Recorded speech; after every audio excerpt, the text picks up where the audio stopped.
Salut tout le monde, j'espère que vous allez bien tous et toutes. On se retrouve, et oui, pour une nouvelle vidéo sur la chaîne YouTube, puisqu'on va parler bien évidemment d'un événement qui a eu lieu au Royal Rumble 2022. D'ailleurs, ça a été compté par ma personne durant le pay-per-view, c'est bien évidemment ce qui s'est passé avec voilà, l'intervention donc de Shane McMahon qui a, comme qui dirait, fait très grand bruit. On va revenir bien sûr sur ce qui s'est passé.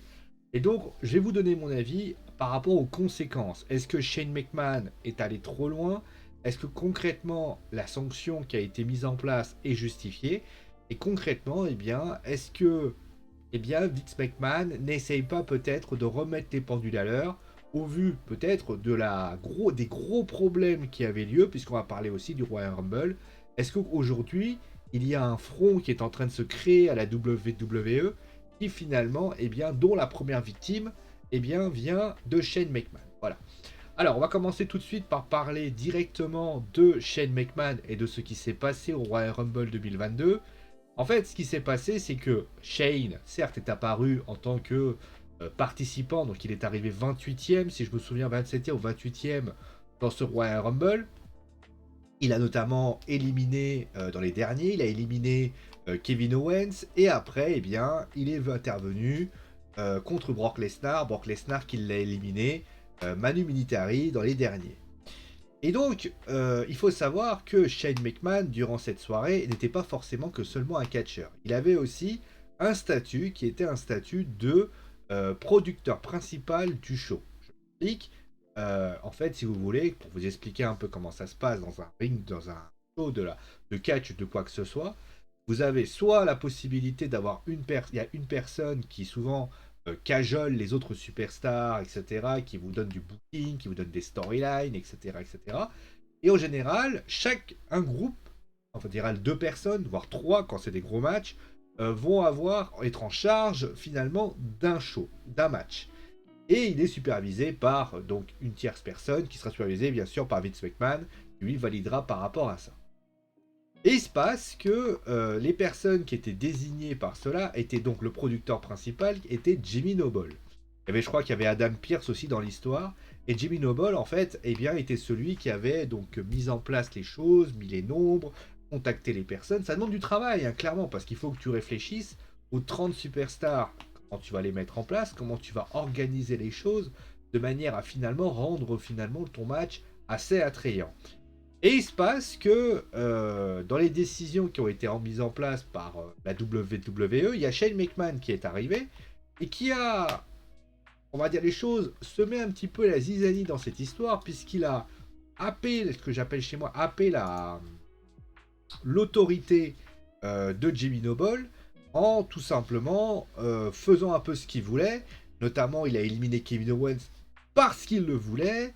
Et il a tout simplement, concrètement, c'est comme qui dirait, voilà, la sanction est donc tombée, les superstars, quand ils sont rentrés en coulisses, étaient furax au niveau de ce qui s'était passé. Il y avait notamment un grand front qui n'avait pas apprécié, voilà, ce qui s'était passé. Et Vince McMahon, concrètement, a pris une décision, j'ai peut-être l'article, l'article apparaît pas. Je vais vous le sortir, c'est pas un problème.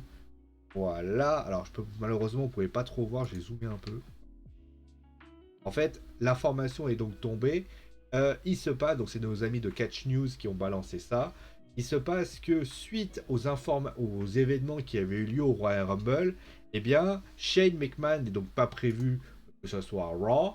Il ne sera pas prévu à Elimination Chambers et il n'était pas prévu à WrestleMania 38 puisqu'il était prévu que Shane ait une petite storyline qui aurait pu la conduire du côté de WrestleMania pour ainsi dire.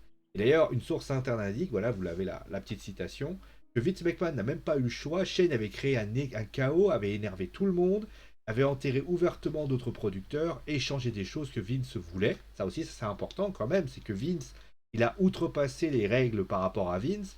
Vince n'a pas eu d'autre choix que de le renvoyer chez lui. Ça c'est important, hein. Il n'est pas renvoyé de la WWE, il n'est seulement, voilà, on l'a mis de côté au vu de son comportement.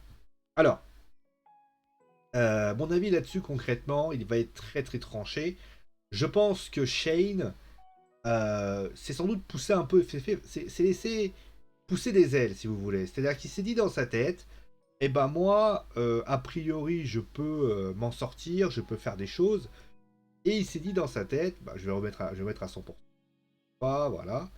Il s'est dit, il s'est sans doute laissé pousser des ailes et concrètement, bah, dans cette situation-là, il s'est dit, bah moi je vais arriver, je vais faire comme j'ai envie.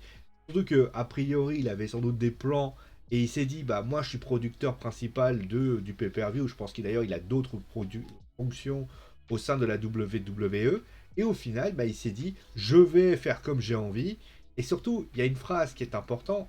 Il a également, et ça vous l'avez dit, modifié des choses que Vince voulait.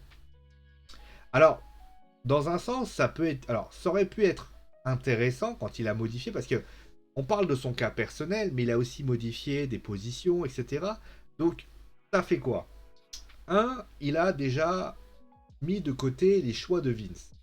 Ça, c'est quelque chose qui est quand même assez gênant. On sait que Vince n'aime pas trop être contredit, mais dans un sens, si ça part d'un bon sentiment, qu'au final le match s'en ressent, bah forcément c'est bien. Sauf que là, les décisions qu'a posées Shane McMahon n'ont absolument pas eu d'impact. D'ailleurs, l'élimination de Kevin Owens a été, pour moi, une erreur monumentale parce que Shane, on avait l'impression qu'il avait juste une ambition, se faire justice lui-même pour se faire valoir. Voilà. Ensuite, il y a aussi une autre chose, c'est que dans ce système, comme je vous l'ai expliqué, Jimmy Noble a été donc le producteur principal du match à ce moment-là. Il a également outrepassé, puisque Jimmy Noble avait mis en place des choses, sans doute validées par Vince McMahon, et à ce moment-là, bah, lui, il a dit « Ah non, moi, j'aime pas ça », et il a donc décidé, alors ça, par contre, c'est fort, de dire « Ah bah moi, je change tout », et concrètement, il a semé, comme on dit, le chaos. C'est-à-dire que, faut savoir que dans ce Royal Rumble, il y a eu beaucoup de décisions qui ont été étranges. Par exemple, d'ailleurs, on l'a ressenti au sein du tout ça, parce que, bah, tout simplement, au sein de la WWE, il y a eu beaucoup de changements. Un coup, le gars, il était huitième, il finissait. Les numéros, par exemple, qui sont quand même des choses quand même importantes, bah, bizarrement, on savait pas trop ce qu'il y avait à faire. Il y avait un côté fouillis. D'ailleurs, la WWE, d'ailleurs en coulisses, reconnaît tout à fait que ce Royal Rumble n'a pas été à la hauteur, ce qui prouve quand même que même eux sont rendus compte d'un truc qui n'allait pas et que concrètement, il y avait un problème par rapport à ça. Donc ça, c'est valable clairement. Donc moi, la décision de Shane, de Vince, je la trouve légitime dans le sens où Shane a outrepassé ses droits. Parce que tu peux être chef, mais à un moment donné, tu peux pas non plus faire tout et n'importe quoi. Et concrètement, il a dépassé les bornes et ça a créé une réaction négative envers lui. Et forcément, bah Vince, voyant les choses arriver, sachant qu'il faut savoir qu'il y a beaucoup d'informations qui disent que Vince reçoit beaucoup de plaintes enfin le moral au sein de la fédération de Stanford en ce moment, donc les lutteurs en question, avec notamment les renvois et tout ce qui va avec, c'est compliqué aujourd'hui, c'est très compliqué au sein de la WWE. Et forcément, eh bien, les superstars le vivent très mal. Et là, c'est peut-être la cerise sur le gâteau, c'est-à-dire quelque chose qui est compliqué. Voilà. Maintenant, la question, c'est est-ce que cette décision a conforté finalement plus les superstars, ou plutôt les producteurs par rapport à ça? Là, c'est vrai que c'est une jurisprudence. D'habitude, Shane est quand même bien protégé. C'est quand même Shane, c'est quand même le fils Beckman. Et il s'avère que la WWE, et Vince en particulier, a pris une décision envers son fils. C'est quand même quelque chose de fort. Est-ce que ça peut valoir d'autres conséquences, et notamment des conséquences au sein de la WWE sur telle ou telle chose? Alors, sur le principe, ce que je peux dire, c'est que bien évidemment, je n'ai aucune information. C'est pas la peine de me demander si oui ou non, est-ce que la WWE va sanctionner encore plus lourdement Shane McMahon. On peut même imaginer peut-être un renvoi officiel, définitif. En tout cas, ce qui est certain, c'est que la WWE va sans doute prendre cette information et ils vont surtout se rendre compte d'une chose, c'est qu'en ce moment, le roster est en colère, le roster est déprimé, le roster est fâché des décisions qui ont été prises dernièrement. On le sait, les renvois n'ont pas plu pas mal de monde. On sait que ça a été compliqué pour pas mal de gens. Et même si on sait que les renvois viennent surtout d'un homme qui s'appelle Nick Khan, peut-être que déjà, on va peut-être essayer de calmer le jeu pour essayer de faire en sorte que cette route vers WrestleMania se passe le mieux possible.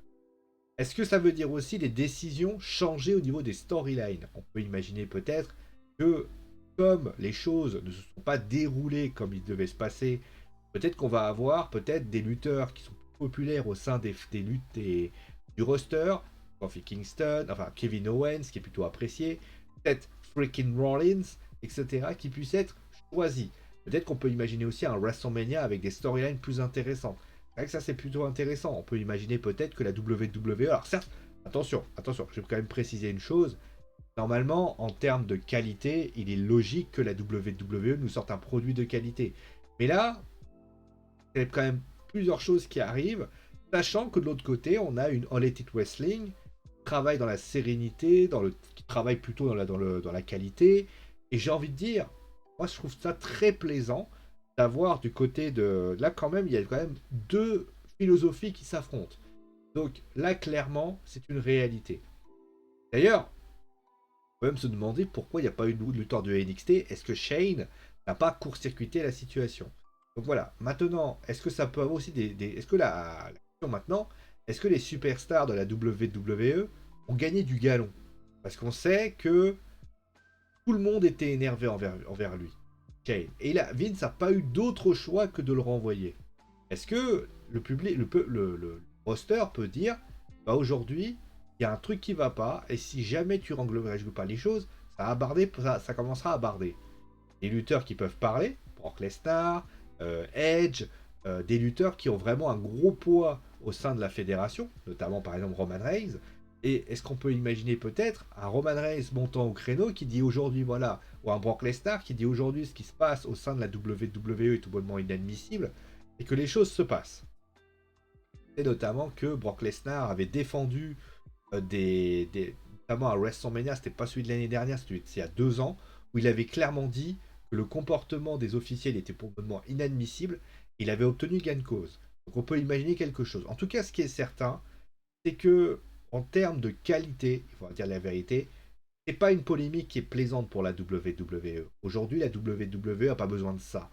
Et route de WrestleMania, ça doit quand même être comme du beurre. Ça doit être tranquille, posé, tranquille. On ne doit pas se prendre la tête. Là, aujourd'hui, la question il mérite d'être posée. La question est réelle. Est-ce que Shane McMahon n'a pas créé un problème qui finalement va peut-être aussi avoir une solution? En tout cas, ce qui est certain, c'est que Shane McMahon ne va pas renvoyer de la WWE parce que tout simplement, j'imagine que cela ne se fera pas. Mais bien évidemment, il y a une chose par contre qui est sûre, c'est que Shane McMahon, on ne le reverra pas avant quelques temps. Ça, c'est réel. Voilà. Bon, voilà, j'ai essayé d'être le plus clair possible dans cette histoire. C'est vrai qu'on essaye toujours, voilà, je vais pas... S'il y a d'autres informations, bien sûr, qui pop, on n'hésitera pas à le dire. Si demain, Shane McMahon est renvoyé, bah, écoute, ça sera son problème. En tout cas, ce qui est certain, c'est que dans cette histoire, il y a forcément un perdant, forcément des gagnants. Et on ne sait pas vraiment qui a perdu, qui a gagné dans cette histoire. Allez, je vous remercie bien sûr d'avoir suivi l'émission. Portez-vous bien et on se retrouve donc très vite pour une nouvelle émission sur le catch. Je devrais, voilà, s'il y a des articles, on va dire désormais, ça sera comme ça. Quand je verrai des articles qui me plaisent, des articles qui peuvent paraître intéressants, alors je ferai un petit avis comme ça peut être sympathique. Et je vous donnerai mon avis là-dessus, vous pourrez le suivre tranquillement pour ainsi dire. D'ailleurs, je reviens dans le foot, on va parler du Paris Saint-Germain, on va parler de Zinedine Zidane. Est-ce que Zinedine Zidane est une bonne idée, une mauvaise idée? On en parle dans l'émission.